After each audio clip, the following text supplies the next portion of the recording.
Welcome dear students. Now हम revision कर लेते हैं टाइम एंड मोशन का।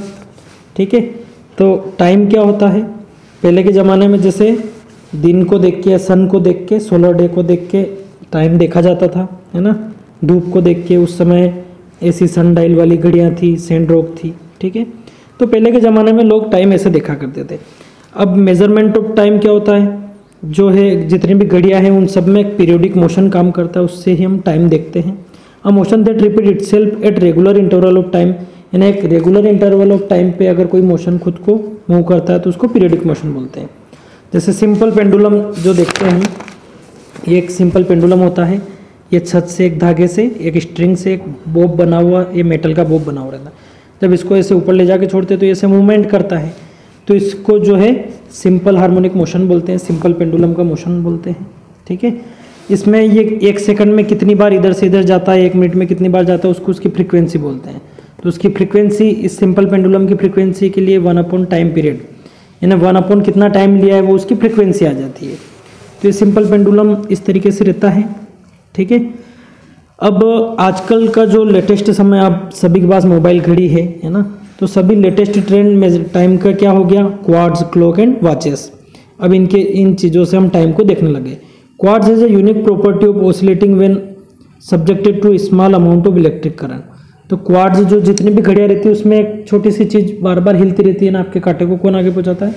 तो क्वार्ट्ज की वजह से ही सारी घड़ियाँ चलती है। ठीक है, तो ये टाइम मेजरमेंट का एक तरीका हो गया। अब टाइम की बात करें, यूनिट ऑफ टाइम की, तो टाइम को किस यूनिट में देखते हैं? सेकेंड में। The standard unit of measuring time is second, the SI unit of time is second, और सेकेंड को स्मॉल s से डिनोट करते हैं। और लार्जर यूनिट क्या है टाइम की? मिनट, आवर्स, है ना। इसको इस तरीके से, जैसे 60 सेकंड इक्वल टू 1 मिनट होता है, 60 मिनट इक्वल टू 1 आवर होता है।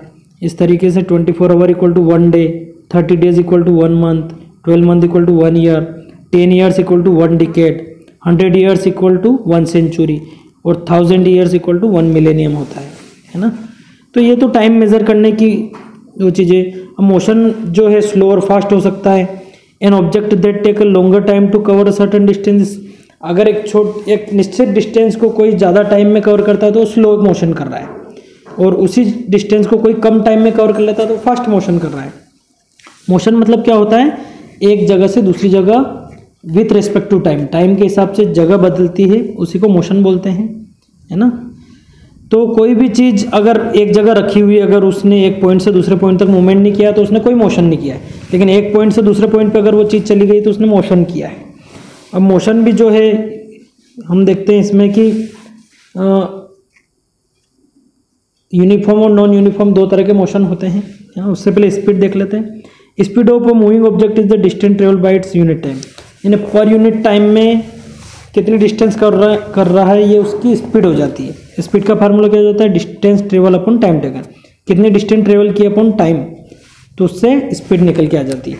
यानी किसी ने 240 किलोमीटर अगर 4 घंटे में तय किए हैं तो उसकी स्पीड कितनी हो जाएगी? 4 से डिवाइड कर देंगे, 60 किलोमीटर पर आवर। उसी तरह यूनिट ऑफ स्पीड देखें तो स्पीड की यूनिट क्या हो जाती है? मीटर पर सेकेंड, है ना, स्टैंडर्ड यूनिट में। और अगर उसको बड़े यूनिट में देखें तो किलोमीटर पर आवर में भी होता है। जितनी गाड़ियाँ होती है उसको हम किलोमीटर पर आवर में देखते हैं। और स्पीडोमीटर और ओडोमीटर क्या करते हैं? Speedometer is an instrument on a vehicle dashboard that indicate the speed of vehicle at the instant time in kilometre per hour. अपने गाड़ियों में, चाहे 4 व्हीलर हो, बाइक हो, उसमें स्पीडोमीटर लगा रहता है, तो वो किलोमीटर पर आवर में हमको गाड़ी की स्पीड बताता है। और odometer is an instrument that shows the distance travel by the vehicle in kilometre. और आपने देखा है 4 व्हीलर वगैरह में, 2 व्हीलर में, कि कितनी डिस्टेंस कवर कर रहे हैं वो ओडोमीटर में पता चलता है। तो स्पीडोमीटर से तो स्पीड का पता चलता है कि गाड़ी कितनी स्पीड से चल रही है, और ओडोमीटर से कितनी डिस्टेंस ट्रेवल कर ली है ना। 1000 किलोमीटर, 1000 किलोमीटर में लिखा हुआ रहता है। सो ऐसे ही न्यूमेरिकल बनते हैं ये स्पीड वगैरह पे, है ना। आपको इनको देखना है। और लॉन्ग क्वेश्चन आपके नहीं आ रहे हैं, साइंस में आपको लॉन्ग क्वेश्चन नहीं दिए गए हैं एग्जाम में, शॉर्ट क्वेश्चन तक आएंगे। बाकी ऑब्जेक्टिव वगैरह सारे क्वेश्चन अच्छे से प्रिपेयर करना है ना। अब मैंने बताया आपको मोशन 2 प्रकार के होते हैं, यूनिफॉर्म और non uniform motion. Uniform motion, N object moving along straight line पथ, अगर कोई ऑब्जेक्ट एक सीधी लाइन में मूव कर रहा है तो उसको यूनिफॉर्म मोशन बोलेंगे।